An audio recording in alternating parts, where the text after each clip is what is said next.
Pakistan's ambassador to the United Nations, Asim Iftikhar, is being celebrated back home after delivering a fiery response to Israel at the UN Security Council.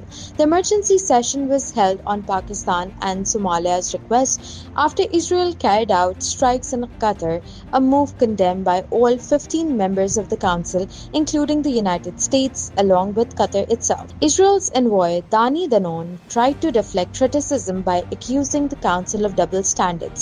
He compared Israel's actions against Hamas leaders in Doha to the United States operation that killed Osama bin Laden in Pakistan. And the fact is that Osama bin Laden was killed in Pakistan, and no one condemned the US. And when other countries in this council attack terrorists, no one condemns them. And that is the issue of double standards. When you apply different standards on Israel, then the standard you apply on yourselves, that is the problem of this institution. But when Iftikhar was given the floor, he did not hold back. In a sharp 6-minute speech, he called it ludicrous for an aggressor, an occupier, and a serial violator of international law to abuse this chamber. He added that Israel does not heed any advice, even from its friends, if it has any left. Thank you, Mr. President. I am obliged to take the floor to respond to some comments. The representative of Israel perhaps did not listen attentively to all council members and other speakers in today's debate. And in our view, it is unacceptable, indeed ludicrous, for an aggressor, an occupier, a serial violator of UN Charter and international law,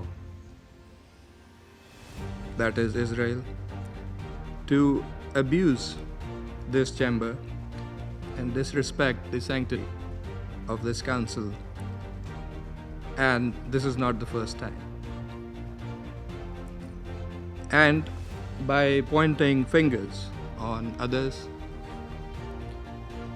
baseless assertions primarily aimed at masking its own illegal actions and violations of international law.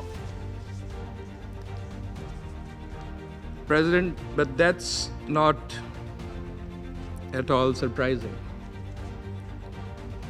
It is an occupier that does not listen to anyone,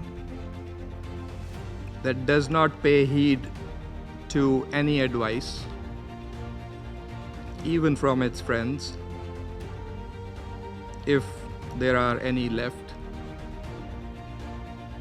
that refutes, and not just refutes, it threatens members of the international community, international media, international human rights and humanitarian organizations, doesn't listen to the ICJ or the ICC, and threatens the UN and its senior officials. And it does that with impunity, shielded by its apologists who time and again acquiesce in its illegal actions and defiance of the international community.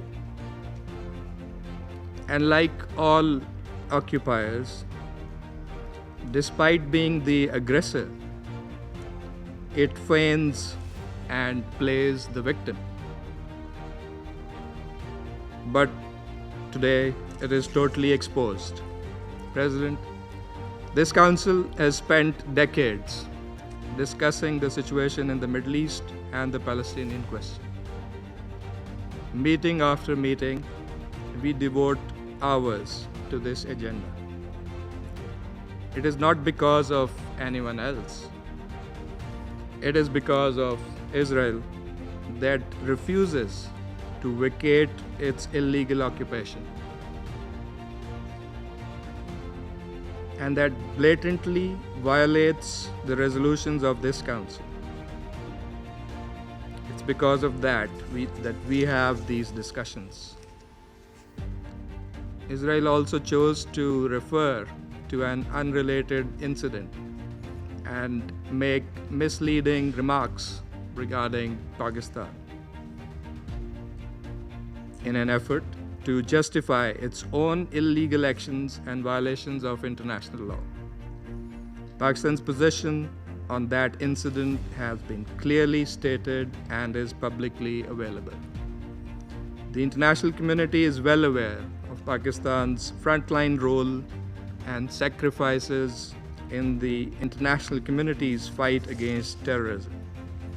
The entire world, including our partners, acknowledge that Al-Qaeda was largely decimated due to Pakistan's counterterrorism efforts. And we remain committed in this global, collective endeavor. We cannot accept insinuations from an irresponsible rogue state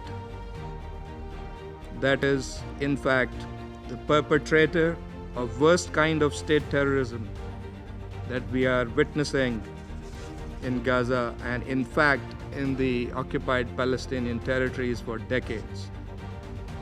And we reject any false analogy, as has also been done by Qatar. For whatever way it interprets the statements in this council, the occupying power must go back and read carefully the statement issued by the Security Council today.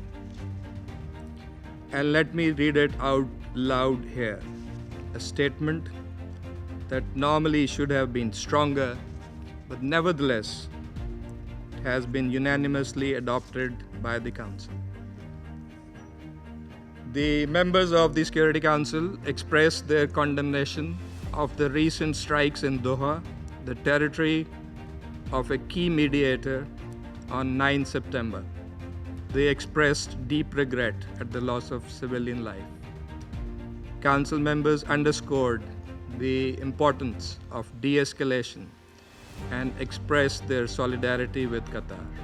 They underlined their support for the sovereignty and territorial integrity of Qatar in line with the principles of the UN Charter. Council members recalled their support for the vital role that Qatar continues to play in mediation efforts in the region and alongside Egypt and the United States. Council members underscored that releasing the hostages, including those killed by Hamas, and ending the war and suffering in Gaza must remain our priority. In this regard, they reiterated the importance of the ongoing diplomatic efforts of Qatar, Egypt, and the United States, and called for the parties to seize the opportunity for peace. That is why we are here this afternoon in this council. I thank you. The remark instantly went viral in Pakistan, where Gen Z especially hailed the ambassador's performance as pure cinema. On social media, users joked that roasting should replace cricket and hockey as the country's national sport. While Iftikhar's words dominated headlines and memes, the UNSC session ended with members agreeing to censure Israel over its attack on Qatar.